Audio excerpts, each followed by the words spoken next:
जहां से उठती है सच्ची खबर, वहीं से शुरू होता है छत्तीसगढ़ नाउ। नमस्कार, मैं तानिया और आप देख रहे हैं छत्तीसगढ़ नाउ डिजिटल। राज्यसभा सांसद फूलोदेवी नेताम आज रायगढ़ पहुंची, जहां उन्होंने मीडिया से चर्चा के दौरान विधायक विद्यावती सिदार के पति के निधन पर शोक व्यक्त किया। इस दौरान रायगढ़ के कांग्रेस कार्यकर्ताओं से मिलकर राजनीतिक मुद्दों पर चर्चा की। वहीं पूर्व विधायक और महिला कांग्रेस अध्यक्ष, कांग्रेस कार्यकर्ता व पदाधिकारी भी मौजूद रहे। राज्यसभा सांसद फूलोदेवी नेताम आज रायगढ़ के सर्किट हाउस पहुंची। इस दौरान रायगढ़ के कांग्रेस कार्यकर्ताओं, पूर्व विधायक और महिला कांग्रेस अध्यक्ष समेत कई पदाधिकारी से भी सांसद ने मुलाकात की और स्थानीय राजनीतिक एवं सामाजिक मुद्दों पर चर्चा की। मीडिया से बातचीत के दौरान उन्होंने विद्यावती सिदार के पति के निधन पर शोक संवेदना व्यक्त की और दिवंगत को श्रद्धांजलि अर्पित की।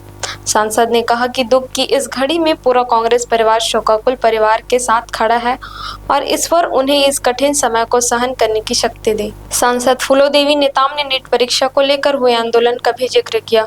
उन्होंने कहा कि परीक्षा से जुड़े मांगों को लेकर आंदोलन करना छात्रों का लोकतांत्रिक अधिकार है। छात्रों ने अपनी मांगों को लेकर जंतर मंतर पर लंबे समय तक आंदोलन किया और अपनी आवाज सरकार तक पहुंचाने का प्रयास किया। उन्होंने आरोप लगाया कि आंदोलन कर रहे छात्रों के साथ जिस तरह की कार्रवाई की गई है वह बेहद निंदनीय है। सांसद के मुताबिक इस मुद्दे को सदन में उठाते हुए केंद्रीय गृह मंत्री अमित शाह से जवाब मांगा गया, लेकिन विपक्ष के सवालों का संतोषजनक जवाब नहीं मिला। बड़ा सुन के दुख लगा, चूँकि हमारा पार्लियामेंट चल रहा था तो मैं दिल्ली में थी और जैसे 13 तारीख को ख़त्म हुआ, 14 को मैं आई और विद्या जी से ख़ास तौर पर उनके दुख में शामिल होने के लिए आई हूँ। मैं सिद्धार जी को श्रद्धांजलि अर्पित करती हूँ और उनके सिद्धार परिवार को ईश्वर से प्रार्थना करती हूँ कि दुख सहने की शक्ति दे पूरे परिवार को।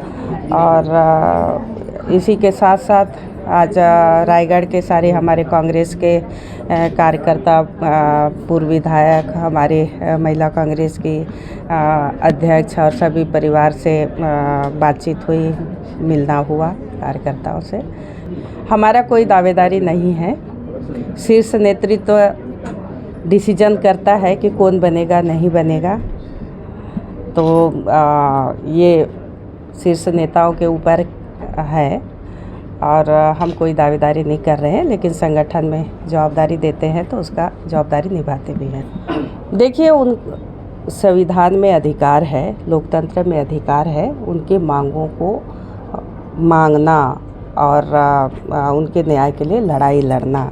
निश्चित तौर पर उनका मांग था कि बार बार देश में जिस तरह से पेपर लीक हो रहा है, करीब 28 या 29 बार पेपर लीक हुआ। बच्चे रात दिन मेहनत करते हैं, उनके साथ उनका परिवार लगा रहता है, माँ बाप, भाई बहन, कि हमारा भाई, हमारा बच्चा अच्छा से तैयारी करे, उनको हम पूरा साथ दें, खूब मेहनत करता है और उनके साथ इस तरह का हो तो किसी को भी अच्छा नहीं लगता। बहुत दुख की बात है। और वो अपने मांग को जंतर मंतर में काफ़ी दिनों तक उन लोग धरना प्रदर्शन किए और उनको कुछ हद तक न्याय भी मिला, लेकिन पूर्णतः नहीं मिला। विपक्ष पूरी उनके साथ रही है और जिस तरह से भारतीय जनता पार्टी की सरकार, मोदी जी की सरकार ने बच्चों के साथ जो अन्याय किया, दुर्व्यवहार किया, जो हमारे देश के लिए सर्वनाक की बात है। किसी का सर फूटा है, पैर टूटा है, आँख चला गया, कान चला गया। और कांग्रेस ख़ास तौर पर आदरणीय हमारे राहुल गांधी जी, हमारे नेता, उनके साथ कंधे से कंधे मिला के चले, उनके हर लड़ाई में साथ रहे। और विपक्ष की जो भूमिका राहुल जी और खड़गे साहब के नेतृत्व में इस बार पार्लियामेंट में आप सब लोगों ने देखा होगा कि हिम्मत नहीं किए, वहाँ पे प्रधानमंत्री सदन पे आए और गृह मंत्री सदन पे आए और जवाब दे। केवल हम उनसे जवाब चाह रहे थे कि किसके इशारे पे प्लेट चलाया गया, किसके इशारे पे AK-47 चलाए गए बच्चों के ऊपर, जो हमारे देश के लिए अच्छी बात नहीं है। तो ये इस मांग को लेके विपक्ष सदन में अमित शाह जी को बुलाए तो वो जवाब देने लायक नहीं थे। किस बात की वो जवाब दूंगा करके मुंह फेरते चले गए, एक दिन भी सदन में नहीं आए।